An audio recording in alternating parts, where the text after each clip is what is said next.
Welcome friends to another r/malicious compliance video. We've got a lot of really good compliance stories today, and our first one's from Ancient Educator 76. Having a second job won't cut it with me, you better fix that pronto? You got it, dude. This pains me to write. I keep going back and forth as to which of my sentences I should start with. The former, or this next one. Tears are rolling down this old teacher's face. A rarity. I've had a fairly rough teaching career. In my 16 years of contracted service, I've spent 5 of those in the school I've been at this year. This is a record possible in part due to my eventual kick-buttness at teaching algebra. Part from learning when to shut up, always. Part learning that the students and my care are all that matters, but mostly due to my great rapport relationship with my principal. He gets my quirkiness, knows I'm a great teacher, so he doesn't need to tell me what he has to others, for the most part. And he's as hands-off as an amazing principal can be. I've finally hit my groove in education when my principal, we'll call him Dr. J,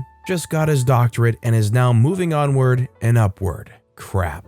I'm not sure if this is just a school thing, but he's doing his farewell tour while introducing us all to the new principal. We'll call him Not the Mama. Anyone from the 90s who's also suffered from the new boss blues knows my pain and gets this reference. During the tour, Dr. J tells Not the Mama about me, how I'm the hardest, smartest worker and teacher, how I have a great relationship with my students, how they stop by the school to see me years after. He also mentions in the live recommendation that I have a second job working fast food. Not the Mama instantly winces at this, right about the same time as everyone's favorite teacher, sarcasm, Miss When Are You Paying Attention to My Ironic T-shirt, pops out of a sky filled with irregular-sized suspenders and stories about someone's relatives that amazingly have no relevance to any person, living or dead. I'm pretty sure she said something to distract Dr. J long enough to give Not the Mama the opportunity to turn back to me, like a dad threatening his children into behave, while he tries to convince his first date since his wife left him that he's a great dad. He manages to quickly mutter under his breath what confirmed every fear I had about the new boss. Having a second job won't cut it with me, so you better fix that pronto. Reverse Jerry Maguire, you lost me at pronto. You had me at heck no. I despise this person so much in such a short time that it wasn't even an afterthought that, despite my second job being minimum wage, and despite my current job just issuing me a longevity bonus, literally yesterday, I would press the biggest, most important malicious compliance button of my life and see how the freak it goes. Pronto means soon, so that afternoon I put in my notice that I won't be coming back. Hey, he wants me to have only one job, right? Voila! That's French for check this crap out. Your man OP started going back on school spring. 2 interviews set up for tomorrow via Zoom. Oh, and I'm pretty sure there'll be a juicy update, because I just received 4 missed calls from Dr. J, and I'm going to check my email as requested by Dr. J. I can't believe I'm leaving. Pretty sure he can't either. I read Dr. J's email. It was shorter than the texts, but both basically said he needs to meet with me to find out why I'm suddenly out. I can tell based on his wording that he suspects it's the new boss, but he's never been accused of explicitly saying anything via email. I didn't give any reason for making the decision, and he begged me not to send anything officially to district until we talk. As we're texting back and forth right now, yes, at midnight, he asked how I felt about Desert Valley, the director he's going to be director of pancakes or whatever at. I'm looking into it right now, but I'll sleep on it. Next update in 12-ish hours. Okay, nothing ironclad, but 3 schools need an academic advisor for math in Desert Valley. He says I'm a shoo-in. Pay scale looks promisingly better too. Update confirmed. Interviewing with 2 of the 3 schools for a job that pays me what I'm worth. Fingers crossed. Regardless of whether I land the interview, I'm going later this month to Dr. J's new district. I'll be leaving this place, and I've had 3 teachers come and ask me what's up. I told them outright that I don't have a good feeling about this new principal. Word's getting around. I just replied to an email from my closest colleague about this post and what the dude said verbatim. She says that about 6 more teachers will walk too because they all have second jobs. The new principal, guaranteed, will probably lose the job before he gets it.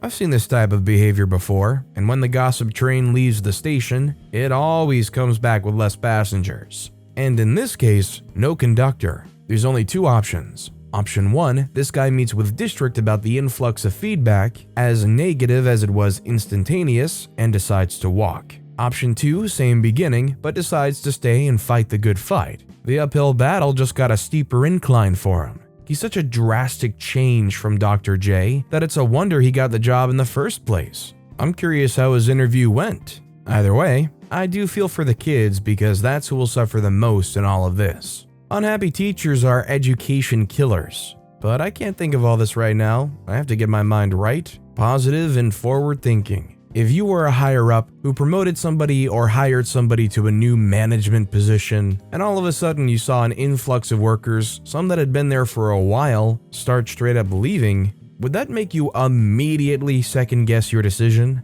Let me know what you guys think in the comments down below. Our next story is from Hunting Ivy 17. If it isn't posted, it isn't a rule. I'm a teacher. Early in my career, I worked for a principal we'll call Bob.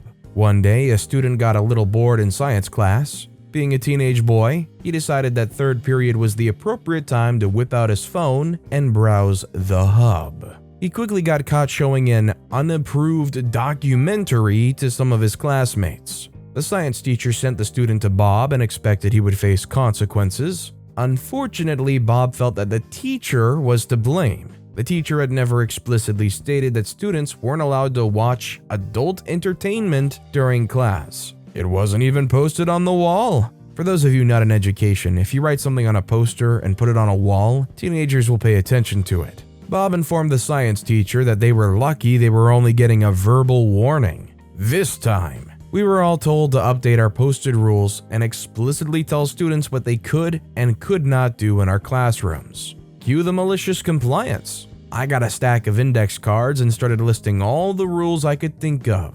These ranged from the mundane, don't pick your nose, to the serious, don't fornicate, to the absurd, starting cults is strictly forbidden. Each one had a little drawing with it too. I wanted to be accessible for all students. This continued for 2 weeks with students adding their own. I taped them to one wall until I'd gone through a good 2 or 3 packs of index cards. Eventually, Bob came into my room, pointed at the wall, and said I was making him look bad. I said that he had put the staff in a position of needing to anticipate any potential bad behavior before it happened, or risk a write-up. As a new teacher at the start of her career, I was obviously risk-adverse and was just trying to cover all my bases. We got another email the following week that due to fire code, we would no longer post paper rules. The phrase administrator discretion in our handbook would have to suffice as warning. But we were still expected to verbally warn students of our expectations. That rule that they made at the end is definitely some real BS. Don't put paper on walls? What, in a school? I'm sorry, but just about every wall in a school has paper tacked to it. And because they said that you had to verbally warn the students of your expectations, I fully expect that OP would take the stack of those index cards. The very next period go, alright guys, I'm no longer allowed to post these on the walls, I have to verbally warn you. So for the next class period, we're just going to be going through the list here of all 90 rules that you have to strictly follow in my class. Number 1, don't pick your nose. Number 2, don't fornicate. Number 3, make sure to hit those like and subscribe buttons down below so you never miss any of my daily videos. They're chock full of good stories like our next one from D. Frost, the challenges of working retail. Back in college, I worked for a retail store that was a national brand. But the particular location I worked at was very small. Often there would be just 2 employees working. For those of you that haven't worked retail before, there's different tasks that you do as part of the job, depending on what you're scheduled for. For example, you can work on the sales floor helping customers, you can be scheduled at the register, in the fitting rooms, or you can be in the stock room, which was usually done early morning or late at night, and it requires a bit of manual work. Opening boxes, breaking them down, taking out trash, organizing the clothes that are in the back room, etc. Which I never minded doing, but you can get pretty dirty doing it. One day I came into work midday, and it was just me and a supervisor, Sheila. Sheila, if you're reading this, you suck. And Sheila was at the register ringing up customers as the other employee was leaving. I go to the back room, put away my stuff, and clock in. I notice a ton of boxes in the back from inventory shipment that didn't get processed in the morning. Oh well, I'll be on the sales floor. I come out to the sales floor to check in with Sheila for sales goals, etc. So after she gives me all that info, she tells me that I need to be in the back to process shipment because they didn't get it done in the morning. I tell her that I'm not scheduled for it and I'm also not dressed for it. I'm wearing a button-down shirt, dress pants, and dress shoes. And she tells me that neither is she. She's wearing a dress. And that's where she assigned me, and that's what I needed to work on. I buy a cheap t-shirt that was on sale for maybe $3 or so and head to the back. Then malicious compliance kicks in. I look for the employee handbook and read through the part of what supervisors can and can't do. And there's a section in there that says something along the lines of, the active manager cannot be at the register. And because it's only Sheila and myself in the store, and I'm in the back, she would have to be at the register. So I call the phone at the registers and she answers, and I tell her I was reading through the employee handbook and found this section. And I read the entire paragraph saying that active managers can't be at the register. She doesn't say anything and simply hangs up. I walk back to the front of the store, return the cheap t-shirt I bought, and get behind the register without saying anything, and Sheila storms off to the back to process shipment in her pretty dress. Suck it, Sheila. I just love the commitment to go right to the back and break out the employee handbook and just start pouring through it. I'm just imagining like standing there with like a magnifying glass looking up and down it like, I've got to find it, I've got to find a loophole. And our final story of the day is by OG the Terrible. Well, I'm your mother and you need to call me every holiday. Not the most malicious compliance, but I'm satisfied anyway. On April 19th, my mom asked me to drive her to work. So after work, I stopped by a little early and we talked for a bit until, why didn't you call me on Easter? What did you do? For context, my mom is a very Roman Catholic and takes the holidays of her religion very seriously. And she also knows I've not been religious since I was in middle school. I don't really see the point of celebrating something I don't believe in. So these holidays just aren't on my radar, even during those days. I say, you told me that you and Dad were working that day and not to do anything. Besides, you know I don't celebrate it. She says, well, what about when you and your fiancé went out with her family? I say, they invited us to a lunch on Easter 2 weeks ago, and we don't get to see everyone together all that often. It didn't make a difference to us that it was Easter, we would have went anyway. She says, I'm your mother, and I should always be your priority. Were you thinking of me when you were out to lunch? I say, of course you're my priority, but seeing as you weren't there, no, I wasn't specifically thinking about you. But everyone asked how you and Dad were, what you two were up to, you know. I don't think of my fiance's family all the time when I'm with you and Dad. I pay attention to the people I'm with at the moment. Would you like it if I was thinking of someone else constantly when I'm with you? She says, well, okay, fine. But you know how much the holidays mean to me. You could have at least called. I say, Mom, I was here on Friday. Good Friday. You know I don't celebrate like you do. These holidays just aren't as important to me. I was with my fiance's family. Besides, you told me you were busy all day and didn't want me to do anything, so I didn't. She says you need to call me more. I say I call or stop by every weekend. You can just as easily call me. Your schedule changes so much that it's hard to get a hold of you.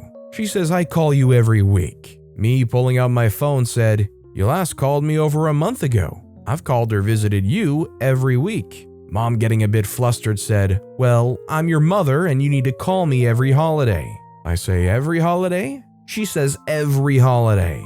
You got it, Mom. So the next day, 4:20, I called and left a voicemail. Hey, Mom, I remember what you said yesterday, so I'm calling to wish you a very happy National Cheddar Fries Day, National Pumpkin Upside Down Cake Day, National Lookalike Day, Chinese Language Day, National Banana Day, Lima Bean Respect Day, and it's 4:20. So let me know when you're done celebrating and give me a call back. Love you, bye. I have the next week planned out with all the nationally recognized holidays. There's hundreds each month that I'd wish her happy, merry, whatever. Later that night, I see a missed call from Mom, so I call her back.